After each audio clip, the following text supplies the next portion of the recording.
बिन माँ की बहू।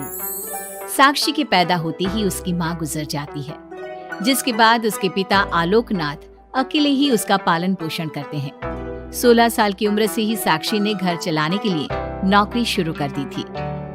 बेटी से बढ़कर एक बेटी की तरह वो अपने पिता को कंधे से कंधा मिलाकर काम में हाथ बटाती रहती है। साक्षी, मेरे होते हुए तुझे नौकरी करने की कोई जरूरत नहीं है। तेरे हर शौक पूरे करने के लिए मैं अभी जिंदा हूँ। और आपकी शौक का क्या पापा? आपके भी तो कुछ शौक होंगे ना? मुझे वही सब पूरे करने हैं। मेरे शौक का क्या बेटा, मैं तो बूढ़ा हो चुका हूँ।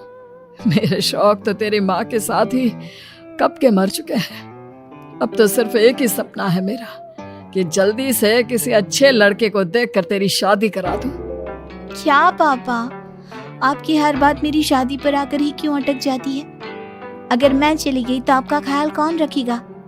इसलिए मैं आपको छोड़कर कहीं नहीं जाऊंगी। अरे बेटा, एक ना एक दिन हर लड़के को जाना ही पड़ता है। तुझे भी जाना तो होगा ही।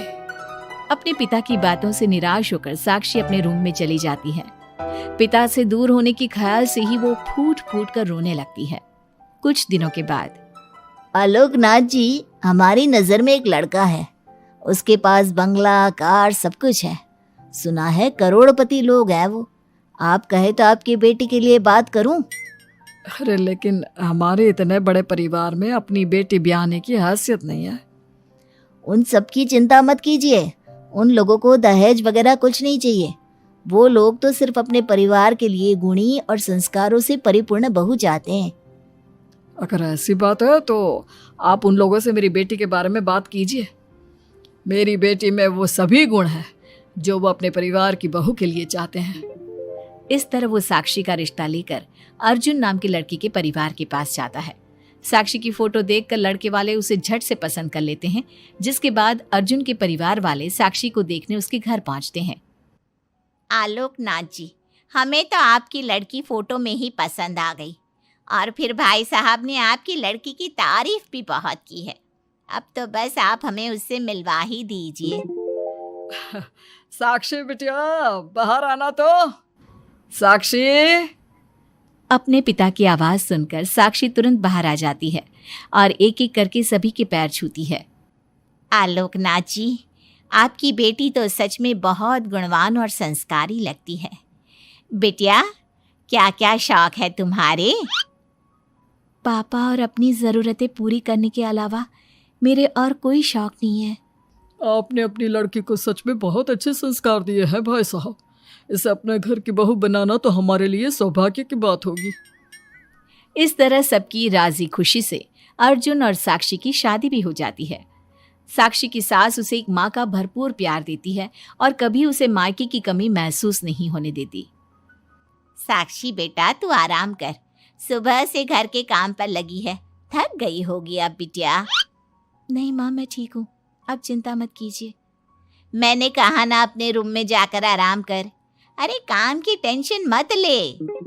अपनी सास की जिद के आगे हार मानकर साक्षी अपने रूम में चली जाती है। थोड़ी देर बाद उसका पति भी वहां पहुंच जाता है। साक्षी, तुमने मेरी रेड कलर की फाइल देखी क्या? जी नहीं, मैंने तो आपकी कोई फाइल नहीं देखी। साक्षी, तुमसे मेरी एक फाइल तक नहीं संभाली जाती। 1000 बार बोला है तुमसे कि मेरे सामान को हाथ मत लगाया करो। मेरी सुनती ही कहाँ हो तुम? माँ ने बहुत सर पर चढ़ा रखा है तुम्हें। अर्जुन के इतना कहते ही साक्षी रोने लगती है। साक्षी के रोने की आवाज सुनकर उसकी सास वहां पर आ जाती है। साक्षी बेटा, क्यों रो रही है? इस नालायक ने कुछ किया है क्या? साक्षी अपनी सास मीना को सारी बात बताती है। क्यों? गधे, अपनी फाइल का खुद तो ध्यान रखता नहीं और बहू को ताने देता है। माँ, अब तो रहने ही दो। आपको हर समय अपनी बहू ही सही लगती है। सही लगती नहीं, सही है मेरी बहू। माँ समझाइए ना इन्हें, ये हर समय मुझ पर गुस्सा करते रहते हैं। खबरदार अर्जुन, जो आज के बाद तूने मेरी बहू के साथ ऐसा बर्ताव किया तो मुझसे बुरा कोई नहीं होगा। अपनी माँ की डांट सुनकर अर्जुन वहां से चला जाता है। बहू, अगर दोबारा ये तुम्हें ऐसा कुछ कहे तो तुम मुझे आकर फौरन बोल देना। मैं हमेशा तुम्हारे साथ खड़ी रहूंगी बेटा। माँ, आप सच में बहुत अच्छी हो। मुझे बचपन से लेकर आज तक कभी एक माँ का प्यार नहीं मिला, लेकिन जब से आप मुझे मिली हैं तब से मुझे माँ की कमी कभी महसूस नहीं हुई। अरे पगली, मैं भी तो तेरी माँ ही हूँ, और मेरे होते हुए अब तुझे कभी अपनी माँ की कमी महसूस नहीं होगी। एक दिन, साक्षी अब मैं तंग आ चुका हूँ तुमसे। भगवान के लिए मुझसे दूर रहा करो। अब मुझे ना चिढ़ होने लगी है तुमसे। अर्जुन, ये क्या तरीका है अपनी पत्नी से बात करने का? माँ प्लीज, आप रोज रोज इसकी पैरवी करने मत आया कीजिए। अरे क्या हुआ, सुबह सुबह तमाशा क्यों लगा रखा है? पापा, आपको पता है इस साक्षी की वजह से मेरा लैपटॉप खराब हो गया है। ऑफिस का पूरा डाटा इसी में था, और देखिए ना, इसने उसमें चाय गिरा दी। अब मैं अपने बॉस को क्या जवाब दूंगा? माँ मेरा यकीन कीजिए, मैंने जानबूझकर चाय नहीं गिराई। मैं तो इन्हें दे रही थी चाय, लेकिन इन्होंने ही ठीक से नहीं पकड़ी। अच्छा, तब इसमें भी मेरी ही गलती है। वाह साक्षी वाह। अर्जुन, तू बहू पर इतना क्यों भड़क रहा है? अब जो हो गया सो हो गया। सुन लेना ऑफिस में थोड़ी सी डांट। अब अपनी बीवी के लिए इतना तो कर ही सकता है ना तू। मैं आपके लिए दूसरा लैपटॉप ले आऊंगी, आप परेशान मत होइए। कोई जरूरत नहीं है उसकी, मैं खुद ले लूंगा। मेहरबानी करके अब मेरे सामान से दूर रहना। इतना कहकर अर्जुन वहां से चला जाता है, जिसके बाद साक्षी फूट फूट कर रोने लगती है। चुप हो जा बेटा, उसकी बातों का बुरा मत माना कर। अरे वो तो पागल है। मीना के इतना कहते ही साक्षी उसे कसकर गले लगा लेती है। माँ, आप नहीं होती तो मेरा क्या होता? मैं बहुत भाग्यशाली हूँ जो भगवान ने मुझे सास के रूप में मेरी माँ लौटा दी है। बेटा, जीवन में ये सब चलता ही रहता है, ऐसी बातों को दिल पर नहीं लगाना चाहिए। चल अब अपने आंसू पूछ और मेरे साथ काम में हाथ बटा। इतना बोलते ही मीना रसोई की तरफ चल देती है।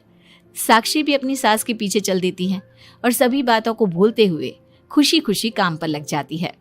मन ही मन साक्षी अपनी सास को हर जन्म में अपनी माँ के रूप में मांगने के लिए भगवान से प्रार्थना करती रहती है। ऐसे ही दिन बीतते रहते हैं।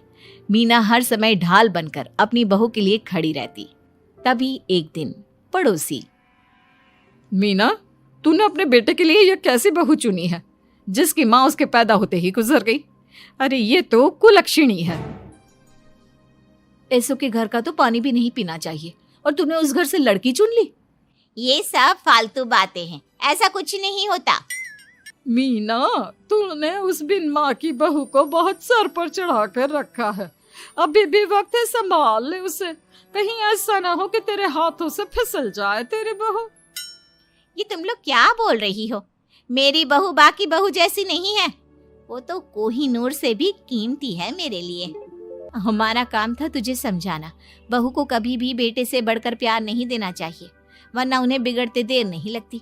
और यहाँ तो तेरी बहू बिन माँ के पली बड़ी है।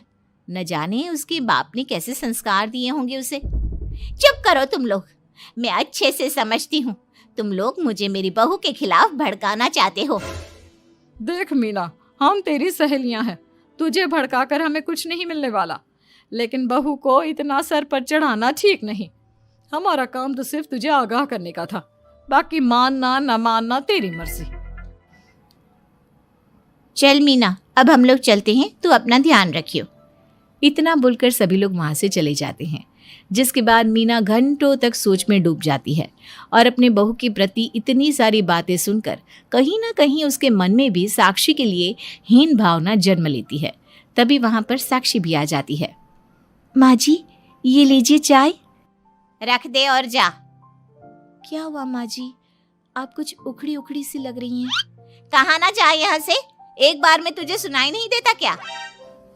अपनी सास का बदला सा व्यवहार देख साक्षी तुरंत वहां से चली जाती है। अगले दिन, बहू, बहू, कहाँ चली गई?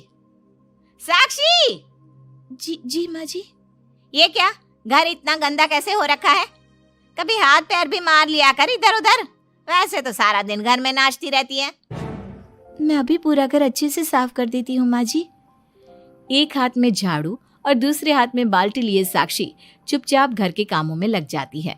शाम में, साक्षी, ऑफिस में मेरी कल बहुत जरूरी मीटिंग है, मेरे कुछ कपड़े प्रेस कर दो, मुझे कल जल्दी निकलना है।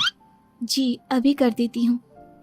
साक्षी अर्जुन के कपड़े प्रेस कर ही रही होती है, तभी उसके ससुर उसे आवाज लगा देते हैं, जिस पर वो भागते हुए उनके पास जाती है। और थोड़ी देर बाद जब रूम में आती है तो वो देखती है कि अर्जुन के कपड़े बुरी तरह से जल चुके थे। मैंने कहा था ना तुमसे कि कल ऑफिस के मीटिंग में मुझे यही कपड़े पहनने हैं, उसके बाद भी तुमने मेरे कपड़े जला दिए। मुझे माफ कर दीजिए, मुझसे गलती हो गई। ये कोई छोटी मोटी गलती नहीं है, समझ में आ रहा है तुम्हें? शोर की आवाज सुनकर अभय और मीना भी वहां पहुंच जाते हैं। क्या हुआ, तुम दोनों लड़ क्यों रहे हो? पापा देखिए ना, इसने मेरी नई शर्ट जला दी जो मैं कल मीटिंग में पहनने वाला था। बेटा उसे मैंने ही आवाज दी थी, इसलिए वो शायद जल्दबाजी में प्रेस का बटन बंद करना भूल गई होगी। पापा अब आप भी माँ की तरह इसका साथ दे रहे हैं। अर्जुन, इस बार तू सही है और बहू गलत। आखिर वो इतनी लापरवाह हो कैसे सकती है? माँ जी प्लीज मुझे माफ कर दीजिए। अब तुम्हारी सजा ये है कि अभी और इसी वक्त तुम मेरे बेटे के लिए हूबहू ऐसी ही शर्ट ढूंढ कर ले आओ। जाओ। तुम्हारा दिमाग खराब हो गया है क्या? इस समय कहाँ जाएगी हमारी बहू? और अब तो सारी दुकानें भी बंद होने वाली होंगी। अगर दुकानें बंद हो भी गई होंगी तो उसे खुलवाकर मेरे बेटे के लिए शर्ट लेकर आओ। माँ रहने दीजिए, इन सब की कोई जरूरत नहीं है। पापा ठीक कह रहे हैं, इस समय कहाँ जाएगी ये? मैं कोई दूसरा शर्ट पहन लेता हूँ। मैंने जो कह दिया सो कह दिया। अब गलती इसने की है तो सुधारना भी इसे ही पड़ेगा। जाकर शर्ट लेकर आओ। मीना की बातें सुनकर साक्षी रोते हुए वहां से चली जाती है और रात के 10 बजे तक पति के लिए दुकानों पर जाकर कपड़े ढूंढती रहती है। थक हार कर करीब 12 बजे साक्षी कपड़े लेकर घर पहुंचती है। अर्जुन की ऑफिस के मीटिंग के लिए तुम्हें हूबहू वैसे ही कपड़े मिले या नहीं? ये रहे कपड़े मम्मी जी। साक्षी अपनी सास को कपड़े देकर जा ही रही थी कि मीना उसके हाथ में चोट देखती है। ये चोट कैसे लगी तुझे? पता नहीं, जल्दबाजी में शायद किसी चीज से लग गई होगी। इतनी बड़ी हो गई हो, अब अपना ध्यान रखना कब सीखोगी? आप तो जानती ही हैं माँ, मैं बिन माँ की पली बड़ी हूँ। माँ के ना होने के कारण मेरे सर पर इतनी जिम्मेदारियां थी जिन्हें निभाते निभाते मैं खुद का ख्याल रखना ही भूल गई। लेकिन आप जानती हैं माँ, मुझे अब भगवान से कोई गिले शिकवे नहीं है, क्योंकि भले ही उन्होंने मुझसे एक माँ छीनी है, लेकिन उन्होंने आपको मुझे दिया है और अब आप ही मेरी माँ हैं। इतना कहकर साक्षी माँ से चली जाती है। साक्षी की बातों को सुनकर मीना को भी अपने कहे और अपनी गलतियों पर पछतावा होने लगता है, इसलिए वो बिना खाए पिए ही सो जाती है। अगले दिन, माँ जी कल का सारा खाना तो ऐसे ही पड़ा है, आपने अच्छे से खाना नहीं खाया था क्या? मुझे भूख नहीं थी कल। साक्षी अपनी सास के दर्द को समझ जाती है और उसका हाथ पकड़ते हुए कहती है, चलिए माँ जी, मैंने आपके लिए आपकी फेवरेट छोले भटूरे बनाए हैं। आपने कल रात से कुछ नहीं खाया था ना, इसलिए सुबह उठते ही मैंने पहले आपके लिए खाना बनाया है।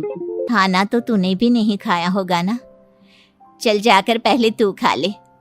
माँ जी क्या हम साथ बैठकर खाना नहीं खा सकते प्लीज? बहुत दिन हो गए हैं। साक्षी के इस तरह बोलने से मीना का दिल पिघल जाता है और वो मान जाती है। साक्षी मीना के लिए खाना लगाती है, जिसका पहला निवाला मीना अपनी बहू को खिलाती है। मुझे माफ कर दे बेटा, मैं जानती हूँ पिछले कुछ दिनों से मैंने तुझे बहुत चोट पहुँचाई है, हो सके तो मुझे माफ कर देना। नहीं नहीं माँ जी, आपका पूरा हक है मुझे डांटने का। मुझे आपकी किसी भी बात का कभी बुरा नहीं लगा। अपनी सहेलियों की बातों में आकर मैंने अपने दिल में तेरे लिए नफरत पाल ली थी, लेकिन कल जब तुझे रोते बिलखते देखा तो मेरी ममता फिर से लौट आई। मुझे माफ कर दे बेटा, मैं एक अच्छी सास नहीं बन सकी। किसने कहा आपसे कि आप अच्छी सास नहीं हैं?